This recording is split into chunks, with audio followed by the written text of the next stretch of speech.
No dia 5 de maio de 2000, uma ligação para o 911 interrompeu a tranquilidade de um bairro nobre de Palo Alto, Califórnia. Do outro lado da linha, uma voz ansiosa tentava relatar uma cena chocante. Christine Fitchug, uma respeitada professora de música, estava caída no porão de sua própria casa, imóvel, cercada por uma poça de sangue. O marido, Kenneth Fitchug, que acabará de encontrá-la, dizia que tudo não passava de um acidente doméstico. Segundo ele, Christine provavelmente tinha escorregado na escada enquanto carregava roupas para lavar. No entanto, quando os paramédicos e policiais chegaram ao local, perceberam que algo estava errado. O corpo estava em uma posição estranha, e o sangue ao redor dela não parecia condizente com uma simples queda. Uma das sandálias de Christine estava jogada alguns degraus acima, longe de onde deveria ter caído. Ao lado de sua cabeça, um grande sino de latão chamava atenção, como se tivesse sido movido. A polícia examinou a casa e percebeu outros detalhes perturbadores. O ambiente estava organizado demais para uma cena de acidente, e alguns objetos próximos ao corpo pareciam fora de lugar. Além disso, os primeiros socorristas notaram que Christine já estava morta há algum tempo, e a quantidade de sangue no local indicava algo mais violento do que um simples tombo. Mas se não foi um acidente, o que realmente aconteceu naquela casa? Christine Fitchug nasceu em 1947, filha de Einard e Helga Petersen, um casal de imigrantes dinamarqueses que se estabeleceu na Califórnia. Desde pequena, Christine foi criada sob uma forte influência cultural e educacional vinda de seus pais, que tinham altas expectativas sobre seu futuro. Seu pai, Einard, era um construtor de casas de alto padrão e um homem de personalidade rígida e perfeccionista. Ele acreditava que o sucesso só vinha através da disciplina, e essa mentalidade foi imposta à filha desde cedo. Helga, sua mãe, também compartilhava dessas ideias, mas era mais amável em sua abordagem. Ainda criança, Christine mostrou um talento natural para a música, algo que seus pais enxergaram como uma grande oportunidade. Seu sonho inicial era se tornar uma pianista profissional, e sua família a incentivava a seguir essa carreira com dedicação extrema. No entanto, essa pressão também gerava ansiedade e insegurança em Christine, que sentia constantemente que nunca era boa o suficiente para corresponder às expectativas de seus pais. Na adolescência, Christine se destacou nos estudos e pulou um ano na escola, um feito que a colocou sempre à frente de seus colegas em termos acadêmicos. Apesar disso, ela nunca se sentiu completamente livre para fazer suas próprias escolhas. Seu diário pessoal, encontrado anos depois, revelava que ela se cobrava demais e temia decepcionar seus pais. Quando chegou a hora de decidir seu futuro, Christine abandonou a ideia de se tornar pianista profissional e escolheu um caminho mais estável e seguro: a educação musical. Ela decidiu ensinar música ao invés de se apresentar nos palcos, algo que, para ela, seria uma forma de ainda estar envolvida com sua paixão sem a pressão da perfeição. Em 1966, com apenas 18 anos, Christine conheceu Kenneth Fitchug, um jovem estudante de administração e engenharia elétrica. O relacionamento evoluiu rapidamente, e no mesmo ano os dois se casaram. Para Christine, o casamento também representou uma libertação do controle de seu pai, já que agora ela poderia tomar suas próprias decisões ao lado de Kenneth. Após se formar, Kenneth Fitchug virou um consultor imobiliário e trabalhava também como paralegal, atuando no setor jurídico de forma independente. Ele mantinha um escritório em casa, o que lhe permitia flexibilidade em sua rotina. Além de sua carreira, Kenneth era um homem bem relacionado no bairro, conhecido entre os vizinhos e colegas de trabalho como alguém prestativo e carismático. Muitos o viam como uma figura confiável, que sempre estava disposto a ajudar com questões do dia a dia, especialmente relacionadas à tecnologia e mercado imobiliário. A nova vida do casal começou na Califórnia, onde Christine concluiu sua formação e se tornou professora de música. Com o passar dos anos, ela se tornou uma educadora muito respeitada, lecionando em várias escolas. Além do trabalho em sala de aula, Christine também era ativa na comunidade, organizava eventos musicais, ajudava crianças carentes a conseguirem instrumentos musicais e incentivava novos talentos. A vida profissional de Christine parecia um reflexo de sua personalidade generosa e dedicada. Para muitos, ela era uma mulher forte, carismática e comprometida com o ensino e sua família. A família Fitchug levava um estilo de vida confortável e sofisticado. Eles moravam em um bairro nobre de Palo Alto, Califórnia, em uma casa luxuosa avaliada em mais de $2 milhões. O imóvel, bem decorado e repleto de antiguidades, refletia a posição social da família, que parecia ter estabilidade financeira e uma vida invejável. Christine, com seu espírito comunitário e dedicação ao ensino, era muito querida no bairro. Kenneth, por sua vez, se destacava por sua inteligência e capacidade de conversar sobre diversos assuntos, além de seu envolvimento com o mercado imobiliário. Após alguns anos de casamento, Christine e Kenneth Fitzhugh decidiram ter filhos, mas a gravidez não veio tão facilmente quanto esperavam. O casal enfrentou dificuldades para conceber e até chegou a buscar ajuda de especialistas em fertilidade. Foi apenas em 1978, depois de mais de uma década de casamento, que Christine finalmente deu à luz seu primeiro filho, Justin Fitzhugh. A chegada de Justin foi um grande marco na vida da família, e Christine se dedicou totalmente à maternidade, garantindo que ele crescesse em um lar estruturado e amoroso. 3 anos depois, em 1981, Christine teve seu segundo filho, John Fitzhugh. Com 2 filhos pequenos, ela equilibrava sua carreira como professora e a vida familiar, mantendo a mesma disciplina e dedicação que sempre teve em tudo que fazia. Christine era uma mãe presente e muito envolvida na educação dos filhos.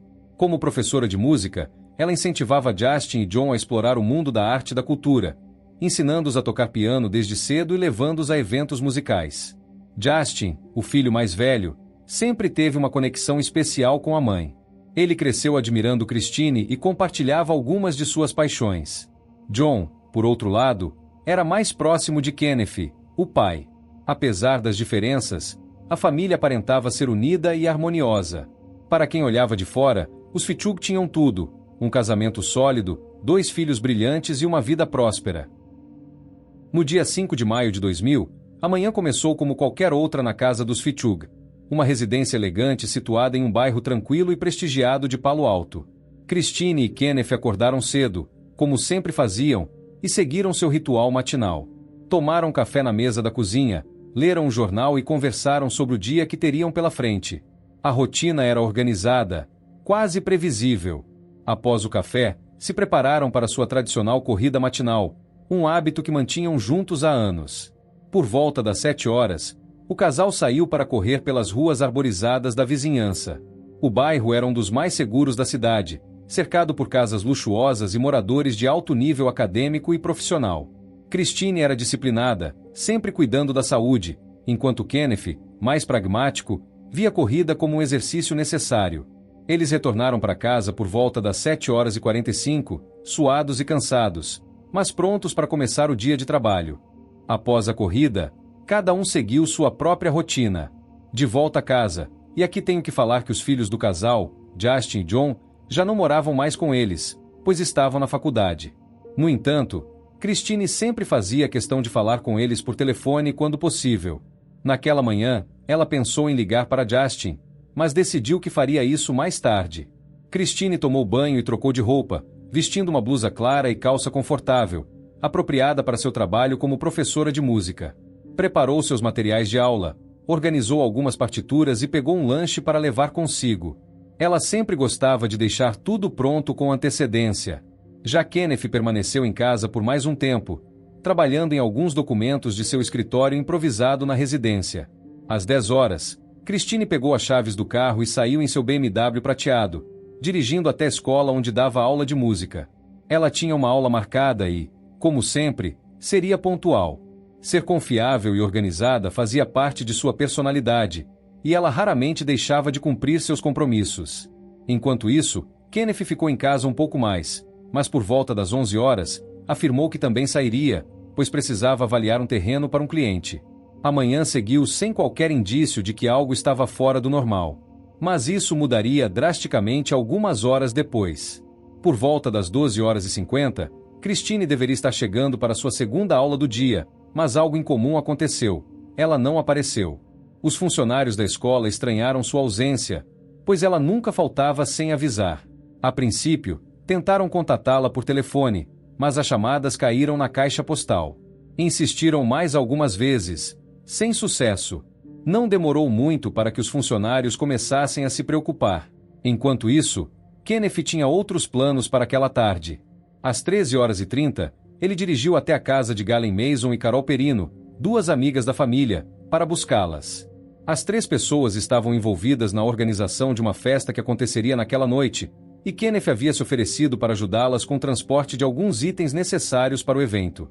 Durante o trajeto, Kenneth comentou que havia recebido uma ligação da escola, informando que Christine não tinha comparecido à aula programada. Embora tentasse parecer tranquilo, ele sugeriu que passassem rapidamente em casa para ver se estava tudo bem. Para as amigas, aquilo parecia apenas uma atitude atenciosa. Afinal, Christine poderia ter esquecido o horário ou até mesmo tirado um cochilo após o almoço. Ao chegarem à residência da família Fitzhugh, notaram algo estranho imediatamente. A porta da frente estava entreaberta, algo incomum para Christine, que sempre se certificava de fechar bem a casa ao sair ou entrar. Seu BMW prateado ainda estava estacionado na garagem, o que indicava que ela provavelmente estava em casa. A inquietação começou a crescer. Kenneth foi o primeiro a sair do carro e entrar na casa. Ele chamou por Christine, mas não recebeu resposta. Subiu rapidamente para o andar de cima, percorreu os cômodos, verificou o escritório e o quarto do casal, mas não a encontrou. Voltou para o térreo, passou pela cozinha e então notou que a porta do porão estava ligeiramente aberta.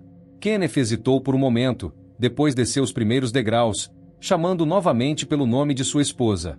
Ao olhar para baixo, ele congelou. Christine estava lá, caída ao pé da escada, com o rosto virado para o lado. Galen e Carol, que ainda estavam dentro do carro, ouviram Kenneth chamando desesperadamente por ajuda. Assustadas, saíram rapidamente do veículo e entraram na casa. Ao se aproximarem do porão, a cena que viram as deixou em choque. Christine não se movia. Galen recuou, sem conseguir reagir. Carol, tremendo, pegou o telefone da casa e discou o número de emergência. Precisamos de ajuda imediatamente. Nossa amiga está caída, sangrando muito. Ela não se mexe. Era 1h40 da tarde quando a ligação foi feita. O que parecia ser uma sexta-feira comum havia se transformado em um pesadelo. Quando os primeiros policiais e paramédicos chegaram à residência da família Fitzhugh, encontraram um cenário de caos e desespero. A porta da frente estava aberta, e dentro da casa, 3 pessoas aguardavam, visivelmente abaladas. Kenneth Fitzhugh andava de um lado para o outro na sala de estar, com as mãos na cabeça, tentando explicar o que havia acontecido. Sua respiração era acelerada, e ele repetia diversas vezes que sua esposa havia caído da escada. Perto dele, Carol Perino ainda segurava o telefone, como se estivesse presa no momento da ligação para o 911. Sua expressão era de puro choque, e ela parecia incapaz de falar qualquer outra coisa além do que já havia relatado à emergência. Mais adiante, sentada no sofá, estava Galen Mason. Ela estava com os olhos fixos no chão, as mãos trêmulas e entrelaçadas no colo. Sua respiração era curta, e ela mal piscava. Os policiais fizeram as primeiras perguntas, tentando entender exatamente o que havia acontecido. Kenneth, ofegante, apontou para a porta do porão e disse que tinha encontrado Christine caída ao pé da escada. Ele insistia que deveria ter sido um acidente, que ela provavelmente escorregou enquanto carregava roupas para a lavanderia. A polícia seguiu para o porão, e ao descer os degraus, foram recebidos por uma cena perturbadora. Christine Fitzhugh estava caída no chão, próxima à base da escada, cercada por uma grande poça de sangue. Seu corpo estava virado de lado, com as pernas parcialmente apoiadas nos degraus. Seu rosto estava voltado para o lado, os cabelos desalinhados e embebidos de sangue seco. Seu braço direito estava dobrado perto do peito, enquanto o outro repousava sem vida no chão. Sua roupa estava manchada de sangue, e um forte cheiro de ferro estava no ar. Ela foi declarada morta no local, com 53 anos. Um detalhe chamou a atenção imediatamente. Uma de suas sandálias pretas estava posicionada alguns degraus acima de onde seu corpo estava. Se ela tivesse simplesmente escorregado, o mais provável seria que o calçado estivesse próximo aos seus pés ou dentro da poça de sangue, mas a posição em que foi encontrada não fazia sentido. Isso indicava que a sandália pode ter sido lançada para trás, o que não era um comportamento típico de uma queda acidental. Outro ponto intrigante era o sino de latão, que estava posicionado ao lado da cabeça de Christine. O objeto era pesado e, segundo Kenneth, ele ficava no andar de cima da casa. Sua presença no porão não tinha explicação imediata. Os policiais observaram atentamente sua superfície e notaram marcas escuras, como se tivesse sido tocado ou movido recentemente. Além disso, a posição do corpo não parecia condizente com o acidente. Normalmente, quando alguém cai de uma escada, o instinto natural é tentar se proteger, estendendo as mãos ou segurando-se no corrimão. Mas os braços de Christine estavam posicionados de uma forma que indicava que ela não teve tempo de reagir. Além disso, a ausência de escoriações nas mãos e antebraços sugeria que ela não havia tentado amortecer a queda. Outro detalhe importante era o sangue. Ele já estava seco em algumas partes, indicando que Christine estava ali havia mais tempo do que aparentava. O padrão das manchas também era incomum. Em vez de se concentrar apenas no ponto de impacto da queda, havia marcas espalhadas pelo chão e respingos em lugares que não faziam sentido para um simples acidente. Isso levantou ainda mais dúvidas entre os investigadores. Enquanto os paramédicos examinavam o corpo, os policiais voltaram a questionar Kenneth sobre o que exatamente havia acontecido. Ele parecia insistente na ideia de que a esposa havia escorregado, mas não conseguia responder algumas perguntas básicas. Ele disse que tinha saído para buscar suas amigas e, ao retornar, encontrou Christine caída, mas a polícia percebeu que alguns detalhes da história não se encaixavam. Os agentes começaram a olhar mais de perto para a cena e a notar pequenas inconsistências. Se Christine realmente caiu enquanto carregava roupas para a lavanderia, porque algumas peças estavam dobradas e empilhadas perfeitamente ao lado do corpo? Se ela escorregou, por que não havia sinais de que tentou segurar-se no corrimão? Além disso, por que o sino de latão estava tão perto dela? Alguns dias após a morte de Christine Fitzhugh, a investigação estava em andamento, mas ainda havia muita incerteza sobre os eventos daquela manhã. O corpo de Christine foi enviado para o Instituto de Medicina Legal, onde a autópsia foi realizada com a intenção de esclarecer as causas de sua morte. O relatório da autópsia levou algum tempo para ser concluído, e quando finalmente chegou, trouxe à tona descobertas chocantes que contrariavam completamente a versão de Kenneth que poderia ser um acidente. O legista descobriu que Christine não morreu de um acidente. Ela foi, de fato, assassinada. As conclusões da autópsia mostraram que ela sofreu múltiplas lesões contundentes na cabeça.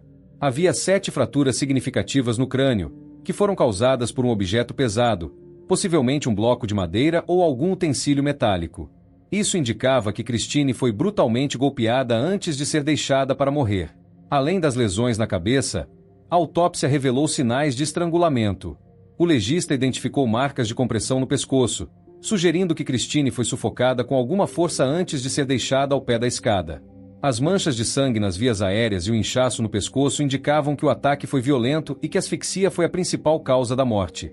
O fato de que ela foi estrangulada e depois deixada na escada para encenar uma queda indicava que o crime foi premeditado e cuidadosamente manipulado para parecer um acidente. O legista também encontrou hematomas nas mãos de Christine, o que sugeria que ela tentou se defender durante o ataque. As marcas de defesa eram evidentes, especialmente nas palmas das mãos, que indicavam que Christine estava em luta com seu agressor antes de ser subjugada.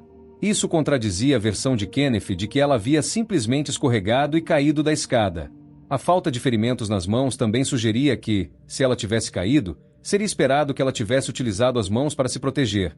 Mas as evidências mostravam que ela provavelmente já estava desmaiada ou inconsciente antes de ser colocada no local onde foi encontrada. Quando o relatório da autópsia foi compartilhado com a família, a verdade dolorosa foi finalmente revelada para os filhos de Christine. Justin e John Fitzhugh haviam sido informados da morte de sua mãe, mas ninguém os havia preparado para o que estava por vir. Eles receberam a notícia de que sua mãe não havia morrido em um acidente, mas sim em um assassinato brutal. O detetive encarregado do caso os convidou para uma reunião na delegacia para esclarecer as circunstâncias da morte de Christine, e foi ali que eles ouviram pela primeira vez a verdade chocante. Eles foram informados de que Christine havia sido agredida fisicamente, estrangulada e deixada para morrer, e a cena do crime fora manipulada para fazer parecer que ela havia escorregado. Enquanto a dor da perda se espalhava pela família, as investigações continuavam, e novas evidências cruciais começaram a surgir. Dentro da casa, os investigadores encontraram pegadas de sangue na cozinha e no corredor, evidências que indicavam que Christine havia sido ferida em outros pontos da casa antes de ser levada para a escada do porão. As marcas de sangue não estavam apenas no local do crime, mas espalhadas de maneira desordenada e incongruente, sugerindo que a vítima havia sido atacada e movida enquanto ainda estava viva. Essas pegadas foram fundamentais para estabelecer que a violência não havia ocorrido apenas na escada, mas que Christine provavelmente havia tentado fugir ou resistir antes de ser brutalmente subjugada. A primeira grande descoberta e alerta do suspeito aconteceu quando os investigadores começaram a examinar o Chevrolet Suburban de Kenneth, marido de Christine, um veículo que ele usava regularmente. Dentro do carro, os policiais encontraram um par de tênis brancos escondidos debaixo do banco do motorista. A princípio, O fato de eles estarem escondidos já era algo suspeito, mas o que realmente chamou a atenção foram as manchas de sangue nas laterais e nas solas dos tênis. As manchas pareciam frescas, e, após a análise de DNA, ficou claro que o sangue era de Christine. As pegadas deixadas na cena do crime e as marcas nos tênis confirmaram que Kenneth tinha estado em contato com o sangue da vítima. Isso levantou fortes suspeitas de que ele havia estado diretamente envolvido no ataque ou na tentativa de ocultação do crime. Mais tarde, uma camisa ensanguentada foi encontrada no porta-malas do carro de Kenneth, dobrada de maneira desleixada, como se ele tivesse tentado se livrar dela rapidamente. O sangue na camisa foi analisado e confirmado como também sendo de Christine. O fato de a camisa ter sido encontrada no porta-malas e não em qualquer outro lugar mais acessível só sugeria que ele tentou ocultar provas de forma apressada. A camisa estava encharcada de sangue, e a maneira como foi escondida apontava para a tentativa de apagar vestígios de sua participação no homicídio. Além disso, a cena do crime revelou vestígios de limpeza na tentativa de encobrir a evidência do ataque. As marcas de sangue na cozinha e nas áreas adjacentes ao porão indicavam que alguém havia tentado limpar as superfícies com pressa. O uso de produtos de limpeza foi detectado através de vestígios de luminol que revelaram manchas adicionais, como se Kenneth tivesse tentado remover o sangue das áreas mais visíveis antes de chamar as amigas para ajudar a encontrar Christine. Isso confirmava que a cena do crime não foi deixada ao acaso, mas foi manipulada intencionalmente para encobrir as reais circunstâncias da morte de Christine. As evidências estavam se acumulando de forma impressionante, e as inconsistências na história de Kenneth estavam ficando cada vez mais evidentes. A verdade sobre o que realmente aconteceu na manhã de 5 de maio estava se tornando clara. Christine Fitzhugh foi assassinada de forma brutal, e o culpado estava mais perto do que qualquer um poderia imaginar. Após os dias de investigação e as evidências que se acumulavam, a polícia sabia que algo estava errado. As provas apontavam cada vez mais para Kenneth Fitzhugh como o principal suspeito no assassinato de sua esposa, Christine. Alguns dias após as descobertas iniciais, Kenneth foi chamado novamente à delegacia para prestar mais esclarecimentos. Ele já havia sido interrogado brevemente após a descoberta do corpo, mas as novas evidências que surgiram nas investigações exigiam uma abordagem mais profunda. Os policiais estavam começando a duvidar da versão que ele havia dado sobre a morte de Christine. Agora, com mais detalhes à disposição, eles tinham certeza de que ele estava escondendo algo importante. Durante o segundo interrogatório, Kenneth continuou afirmando que havia saído de casa às 11 horas, indo avaliar um terreno para um cliente, como dissera anteriormente. No entanto, os registros de localização de seu telefone celular mostraram uma realidade bem diferente. Ele não estava no terreno que afirmou ter visitado, e ninguém no local conseguiu confirmá-lo. Nenhum contato foi feito com a empresa ou com o cliente mencionado, o que tornava sua história ainda mais duvidosa. Ele insistiu que o trabalho no terreno havia sido mais longo do que ele lembrava, mas a falta de provas concretas que o ligassem àquele local enfraquecia consideravelmente sua versão. O detetive encarregado do caso, com base na análise dos registros telefônicos, também descobriu outra mentira crucial. Kenneth alegara que havia tentado ligar para Christine em diversas ocasiões naquele dia, preocupado com o fato de ela não ter comparecido às aulas. No entanto, os registros revelaram que ele nunca tentou ligar para ela naquele dia. O telefone de Christine estava desligado ou inacessível. A polícia também descobriu que, no período em que Kenneth dizia ter saído de casa, não havia testemunhas que pudessem confirmar seu álibi, o que significava que ele poderia estar mentindo sobre sua localização naquele momento. O fato de ele não ter saído do bairro, como alegava, foi um golpe decisivo para sua versão. Com todas essas mentiras e as evidências se acumulando, a polícia sabia que não poderia mais deixar Kenneth em liberdade. No dia 19 de maio de 2000, Kenneth Fitzhugh foi preso sob acusação de homicídio em segundo grau. O cerco estava se fechando ao redor dele. Naquele momento, ele foi levado para a delegacia, onde foi formalmente acusado de assassinar sua esposa Christine. A prisão de Kenneth foi o ponto culminante de uma investigação intensa de semanas de trabalho da polícia, e foi um momento de alívio, embora amargo, para a família Fitzhugh, especialmente para os filhos de Christine, que agora tinham uma resposta clara, embora devastadora, para o assassinato de sua mãe. A notícia de sua prisão espalhou-se rapidamente, chocando ainda mais a comunidade de Palo Alto, que conhecia Kenneth como um homem respeitável, envolvido em sua comunidade e sempre disposto a ajudar. Para os amigos e colegas de Christine, a prisão de Kenneth foi impensável. Muitos deles não acreditavam nas acusações, já que o casal parecia ter uma vida ideal, e o próprio Kenneth sempre havia sido visto como um marido dedicado e preocupado. No entanto, as evidências falavam por si mesmas, e as mentiras que ele contará ao longo da investigação finalmente foram expostas. Para os filhos de Christine, o momento foi igualmente difícil. Eles não sabiam como lidar com a realidade de que seu pai havia cometido tal ato contra sua própria mãe.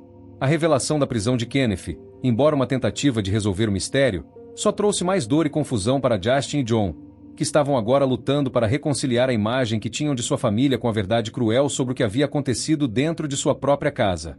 O impacto emocional foi intenso e as consequências de tudo isso ainda eram incertas. A prisão de Kenneth havia marcado o início de um processo longo e doloroso para todos os envolvidos, e a verdade sobre o crime finalmente começava a tomar forma. O julgamento de Kenneth Fitzhugh começou em julho de 2001, pouco mais de um ano após a morte de sua esposa, Christine. A comunidade de Palo Alto ainda estava processando o choque da revelação de que o marido, conhecido e respeitado, havia sido preso por matar a esposa. Agora, a sala do tribunal se tornava o palco de um confronto intenso, onde a verdade por trás do assassinato começava a se desenrolar com mais detalhes. De acordo com as evidências apresentadas no julgamento, a narrativa de Kenneth Fitzhugh sobre o acidente não se sustentava mais. O que realmente aconteceu naquele dia foi um ataque brutal e deliberado. Christine foi inicialmente agredida na cozinha, onde o assassino a atingiu na cabeça diversas vezes com um objeto pesado, possivelmente o sino de latão. Ela tentou se defender, como indicado pelos hematomas e marcas em suas mãos, mas as fraturas cranianas e a violência do ataque foram tão intensas que Christine não teve chance de escapar. Após ser golpeada, Christine foi estrangulada, e o assassino usou uma força imensa para garantir que ela não sobrevivesse. Ela perdeu a consciência antes de ser movida para o porão. O corpo foi posicionado ao pé da escada, onde o assassino encenou a cena para parecer um acidente, colocando sua sandália distante de onde deveria estar e arrastando o corpo de Christine até o local, com o objetivo de simular uma queda acidental. Os promotores argumentaram que Kenneth foi meticuloso ao tentar manipular a cena do crime, já que ele sabia exatamente como um acidente doméstico poderia ser interpretado pelas autoridades. No entanto, as evidências de sangue espalhado fora do padrão esperado para uma simples queda e os vestígios de tentativa de limpeza indicaram que ele havia tentado encobrir sua ação de forma calculada. Durante o julgamento, uma revelação bombástica abalou ainda mais o tribunal. Justin, o filho mais velho de Christine e Kenneth, não era filho biológico de Kenneth.